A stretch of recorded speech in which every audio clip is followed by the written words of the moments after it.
ଏବେ ପୁଣି କିଏ ଷଡ଼ଯନ୍ତ୍ର କରିକି ଆମେ ସକାଳେ ନୋଟିସ୍ ପକେଇଛନ୍ତି କି ଆମେ 5ଟା ସୁଦ୍ଧା ହଷ୍ଟେଲ ଆଟେଣ୍ଡ କରିବୁ। ସେ ଆମକୁ ମେଣ୍ଟାଲି ହାରାସ ହିଁ କରୁଛନ୍ତି ଆଉ କିଛି ବି ନୁହଁ। ନିଶ୍ଚିତ ଭାବରେ ମେଣ୍ଟାଲି ହାରାସ କରୁଛନ୍ତି ଯୋଉପରି ଛାତ୍ରୀମାନେ ଅଭିଯୋଗ ଏଇଆ ଯେ ହେଇପାରେ ଯେ କଟକ ଜିଲ୍ଲାରେ ଯେତିକି ବି ସଂକ୍ରମିତ ଚିହ୍ନଟ ହେଉଛନ୍ତି ତାହାଠୁ ଅଧିକ ଲୋକ ଅଛି।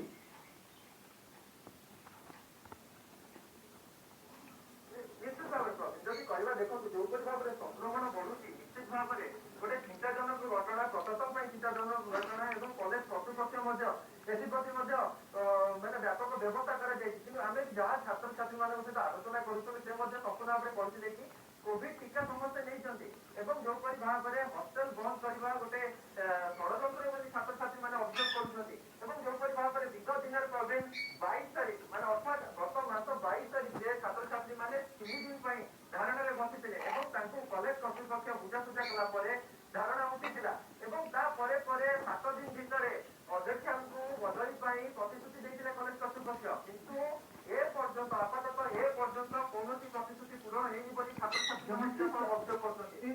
ବର୍ତ୍ତମାନ ସୁଦ୍ଧା ହଷ୍ଟେଲ ବନ୍ଦ କରିବା କିମ୍ବା ହଷ୍ଟେଲ ଖାଲି କରିବା ପାଇଁ ବର୍ତ୍ତମାନ ନିର୍ଦ୍ଦେଶନାମା ଜାରି କରାଯିବା ପରେ କର୍ତ୍ତୃପକ୍ଷଙ୍କ ତରଫରୁ ଏବେ ଏଇ ଛାତ୍ରଛାତ୍ରୀମାନଙ୍କୁ ଏଇ ଛାତ୍ରୀମାନଙ୍କୁ ଭେଟିବା ପାଇଁ ଅନେକ କର୍ତ୍ତୃପକ୍ଷ ଆସିଲେଣି। ନିଶ୍ଚିତ ଭାବରେ ଦେଖନ୍ତୁ ଏ ପର୍ଯ୍ୟନ୍ତ କଲେଜର କୌଣସି କର୍ତ୍ତୃପକ୍ଷ ଆସିନାହାନ୍ତି ଛାତ୍ରଛାତ୍ରୀଙ୍କୁ ଭେଟ କରିବା ପାଇଁ।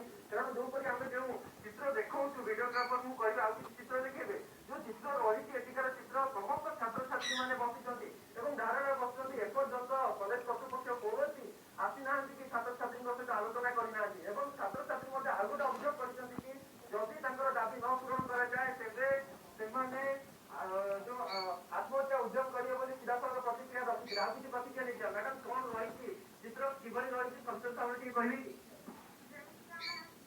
ମାର୍ଚ୍ଚ 22 ତାରିଖରୁ ଷ୍ଟ୍ରାଇକ୍ କରିଥିଲୁ। ଷ୍ଟ୍ରାଇକ୍ ସୁଦ୍ଧା ଆମକୁ ପ୍ରତିଶ୍ରୁତି ଦେଲେ କି ଆମେ ମାନେ ମ୍ୟାଡାମକୁ ବଦଳି କରିଦେବେ ବୋଲି, କିନ୍ତୁ ଏପର୍ଯ୍ୟନ୍ତ କିଛି କାର୍ଯ୍ୟକାରୀ ହେଇପାରିନାହିଁ।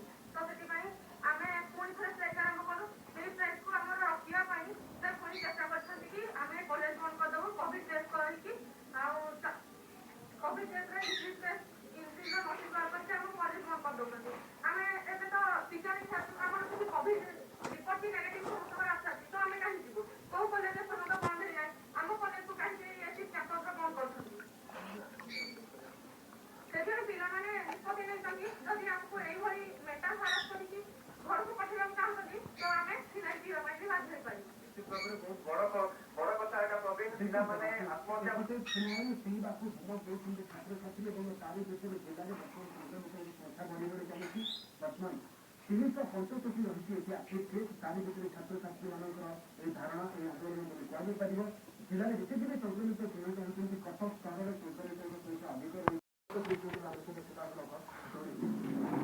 ରାଜ୍ୟରେ ପୁଣି ବୃଦ୍ଧି ପାଉଛି ସଂକ୍ରମଣ, ଏଥିପାଇଁ କଡ଼ାକଡ଼ି ହେଉଛି କଟକଣା। କେନ୍ଦ୍ରାପଡ଼ା ଏସ୍ପିଙ୍କ ତତ୍ତ୍ୱାବଧାନରେ ପଟ୍ଟାମୁଣ୍ଡାଇରେ ଆରମ୍ଭ ହେଉଛି ମାସ୍କକୁ ବିନା ମାସ୍କରେ ଘରୁ ନ ବାହାରିବାକୁ ପରାମର୍ଶ ଦିଆଯାଇଛି।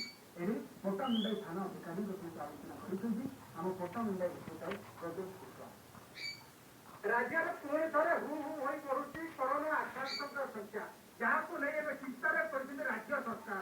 ଜିଲ୍ଲା ପ୍ରଶାସନ ଠାରୁ ଆରମ୍ଭ କରି ପୋଲିସ ପ୍ରଶାସନ ମଧ୍ୟ କଡ଼ାକଡ଼ି ଭାବେ କୋଭିଡ ନିୟମକୁ ରକ୍ଷା କରିବା ପାଇଁ ରାଜରାସ୍ତାକୁ ଓହ୍ଲାଇଛନ୍ତି।